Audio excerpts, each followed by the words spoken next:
स्वागत है आपका अर्बन न्यूज में। मैं आपके साथ वासंती कलाल। ಕಿತ್ತೋಗಿರೋ ಯತ್ನಾಳ್ ನನ್ನ ಮಗ ಕಿತ್ತೋಗಿರೋ ನನ್ನ ಮಗ ಇವನು ಮುಸಲ್ಮಾನರದು ನಿನ್ಗೆ ಇಷ್ಟ ಆಗಿದ್ರೆ ನೀನು ಕಟ್ ಮಾಡಿಸ್ಕೋ ಹೋಗು. ನಮ್ ದೇಶದ ದುರಾದೃಷ್ಟ ಏನಂತ ಹೇಳಿದ್ರೆ ಈ ಬಸವನಗೌಡ ಪಾಟೀಲ್ ಅಂತ ಕಿತ್ತೋಗಿರೋ ನಾಯಿಗಳು, ಹುಚ್ಚು ನಾಯಿಗಳು ಈ ದೇಶದಲ್ಲಿ ಬದುಕ್ತಾ ಇದ್ದಾರೆ. ನಮ್ ದೇಶನ, ನಮ್ ರಾಜ್ಯನ ಆಳ್ತಾ ಇದ್ದಾರೆ. ರಾಜಕಾರಣಿಯ ಮುಖದಲ್ಲಿ ಬಂದ್ಬಿಟ್ಟು ಇವನವ್ರು ಒಂದು ರಾಕ್ಷಸ. ಕಿತ್ತೋಗಿರೋ ನನ್ನ ಮಗ ಇವನ್ಗೆ ಏನ್ರಲ್ಲಿ ಎತ್ತ ಹಾಕಿದ್ರು ಕಮ್ಮಿನೇ. ಯಾರೋ ಎಲ್ಲೋ ಏನೋ ಕೂಗಿದ್ರು ಅಂತ ಹೇಳ್ಬಿಟ್ಟು ಅದಕ್ಕಷ್ಟು ಬಡ್ಕೊಂಡ್ರು, ಬಾಯಿ ಬಡ್ಕೊಂಡ್ರು. ಆದ್ರೆ ನೋಡಿದ್ರೆ ಅದಾಗಿಲ್ಲ. ಯಾಕಂದ್ರೆ ಈ ದೇಶದಲ್ಲಿ ನಾವು ಹುಟ್ಟಿದ್ಮೇಲೆ, ಇಲ್ಲಿ ಬೆಳೆದಿದ್ಮೇಲೆ, ಇಲ್ಲಿಂದ ಅನ್ನ ತಿಂದಿದ್ಮೇಲೆ ಅದು ನಾವು ಅದಕ್ಕೆ ಅಪೋಸ್ ಮಾಡ್ಲೇಬೇಕು.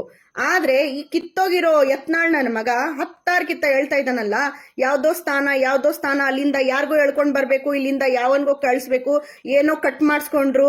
ನಿನ್ಗೆ ಇಷ್ಟ ಇದ್ರೆ ನೀನು ಹೋಗಿ ಕಟ್ ಮಾಡಿಸ್ಕೋ. ನಿನ್ಗಷ್ಟು ಮುಸಲ್ಮಾನರದು ನಿನ್ಗೆ ಇಷ್ಟ ಆಗಿದ್ರೆ ನೀನು ಕಟ್ ಮಾಡಿಸ್ಕೋ ಹೋಗು. ನೀನ್ ಹೇಳ್ತಾ ಇದೆಯಲ್ಲ ಪದೇ ಪದೇ ಅಲ್ಲಿ ಇಟ್ಕೊಂಡು, ಏನ್ ಪದ ಬಳಕೆ ಮಾಡ್ತಾ ಇರೋದ ನೀನು? ಯಾವ್ದೋ ಡಾ ಅಂತೆ, ಇನ್ನೊಂದೇನೋ ಕುತ್ತ ಅಂತೆ, ಏನೋ ಹರಾಮ್ ಖೋರ್ ಅಂತೆ. ಯಾರು ಕೊಟ್ಟಿರೋದು ನಿನ್ಗೆ ಇಷ್ಟು ರೈಟ್ಸ್ ಮಾತಾಡಕ್ಕೋಸ್ಕರ? ಅಲ್ಲಿ ಹೋಗಿರೋ ಎಂತ ಕಾರ್ಯಕ್ರಮಕ್ಕೆ ಹೋಗಿದ್ಯಾ? ಶಿವಾಜಿ ಅವ್ರ ಬಗ್ಗೆ ಯುವಕರಿಗೆ ಒಳ್ಳೆ ಬುದ್ಧಿ ಹೇಳು. ಅವ್ರು ಯಾವ ತರ ದೇಶಕ್ಕಾಗಿ ಹೋರಾಡಿದ್ರು ಅಂತ ಅದನ್ನ ಹೇಳಿ ಪಾಠ ಹೇಳು ನೀನು. ಅದನ್ನ ಬಿಟ್ಬಿಟ್ಟು ಅಂತ ದೊಡ್ಡ ಹೆಸರು ಜಾಗದಲ್ಲಿ ಜಯಂತಿ ನಡೀತಾ ಇರೋದು, ಶಿವಾಜಿ ಜಯಂತಿ ನಡೀತಾ ಇರೋ ಜಾಗದಲ್ಲಿ ಹೋಗ್ಬಿಟ್ಟು ನೀನು ಏನಿರೋದೋ ಮನ್ಸಲ್ಲಿ ಎಲ್ಲ ಒಂದು ಏನದು ಗಜಿನಾಯಿ ಇರುತ್ತಲ್ಲ, ಗಜಿನಾಯಿ ಎಲ್ಲ ಹುಚ್ಚನಾಯಿ ಇರುತ್ತಲ್ಲ, ಹುಚ್ಚನಾಯಿ ತರ ಬೊಗಳ್ಕೊಂಡು ನಿಂತ್ಕೊಂಡಿದ್ಯಾ? ಏನ್ ಇಂಪ್ರೆಸ್ ಮಾಡ್ತಾ ಇರೋದ ಯುವಕರನ್ನ? ಈ ತರ ನೀನು ವಿಷ ಬೀಜ ಬಿತ್ತುವ ಭಾಷಣವನ್ನು ನೀನ್ ಅಲ್ಲಿ ಮಾಡ್ಬಿಡು, ಅಲ್ಲಿಂದ ಒಟ್ಟೋಗ್ಬಿಡು, ನಿನ್ ಕೆಲಸ ಮುಗಿಯುತ್ತೆ.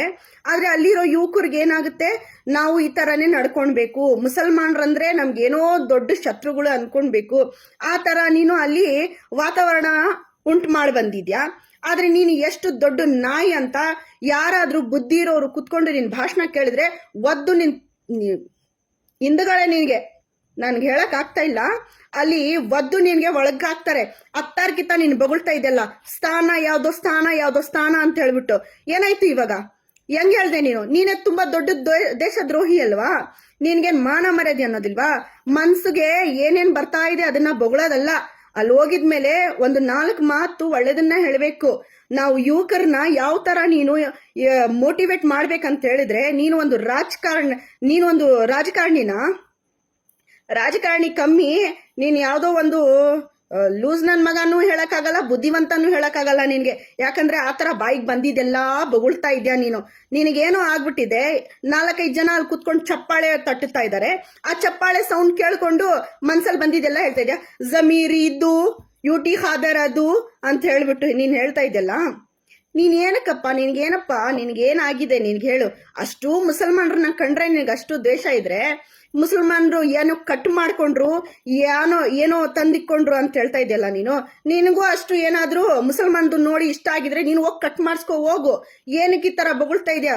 ನೀನ್ ಎಂತವನಂದ್ರೆ ನಿನ್ನಿಂದ ಇರೋ ಒಳ್ಳೆ ಯುವಕರನ್ನು ನೀನ್ ಕೆಡಿಸ್ತಾ ಇರೋದು, ಆಯ್ತಾ? ಇಂಥ ನನ್ನ ಮಕ್ಕಳನ್ನ ನಾನು ಈ ಸರ್ಕಾರದ, ಈ ರಾಜ್ಯದ ಮುಖ್ಯಮಂತ್ರಿಗಳಾದ ಸಿದ್ದರಾಮಯ್ಯನವರಿಂದ ನಾನು ಕೇಳ್ಕೊಳ್ಳೋದು ಏನಂದ್ರೆ, ವಿನಂತಿ ಮಾಡೋದು ಏನಂದ್ರೆ, DK ಶಿವಕುಮಾರ್ ರವರಿಂದನು ವಿನಂತಿ ಮಾಡೋದು ಏನಂದ್ರೆ, ಇಂಥ ನನ್ನ ಮಕ್ಕಳನ್ನ ಫಸ್ಟ್ ಒದ್ದು ಒಳಗಡೆ ಜೈಲಿಗೆ ಹಾಕಿ. ಇಲ್ಲ ಅಂದ್ರೆ ಈ ದೇಶನೂ ಹಾಳು ಮಾಡ್ತಾರೆ, ಈ ರಾಜ್ಯನೂ ಹಾಳು ಮಾಡ್ತಾರೆ. ಇವ್ರ ಸರ್ಕಾರ ತರಕ್ಕೋಸ್ಕರ ಎಲ್ ಬೇಕಾದ್ರೂ ಯಾವ ತರ ಭಾಷಣ ಬೇಕಾದ್ರೂ ಇವ್ರು ಮಾಡ್ತಾರೆ. ಅದಕ್ಕೋಸ್ಕರ ತಮ್ಮಲ್ಲಿ ನನ್ ಕಳ್ಕಳ ಮನವಿ ಏನಂತ ಹೇಳಿದ್ರೆ, ಇಂಥವ್ರನ್ನ ಒದ್ದು ಮೊದ್ಲು ಒಳಗಡೆ ಹಾಕಿ. ಇವತ್ತು ಇವನ್ ಕೊಡ್ತಾನೆ ಇಂಥ ಭಾಷಣ, ನಾಳೆ ಇನ್ನೊಬ್ಬ ಕೊಡ್ತಾನೆ. ಇದನ್ನ ಬೆಳಕ್ ಬಿಟ್ರೆ ನಾವು ಈ ತರನೇ ನಡೆಯೋದು. ಅದಕ್ಕೋಸ್ಕರ ಇಂಥವ್ರನ್ನ ಏನ್ ಮಾಡ್ಬೇಕು ಆ ಶಿಕ್ಷೆನ ಕೊಡ್ರಿ. ಅತ್ತಾರ್ಕಿತ ಆ ಪದ ಬಳಸ್ತಾವನಲ್ಲ, ಯಾವ್ದೋ ಸ್ಥಾನ ಅಂತ, ಆ ಸ್ಥಾನದ ಬಗ್ಗೆನೆ ಇವನ್ಗೆ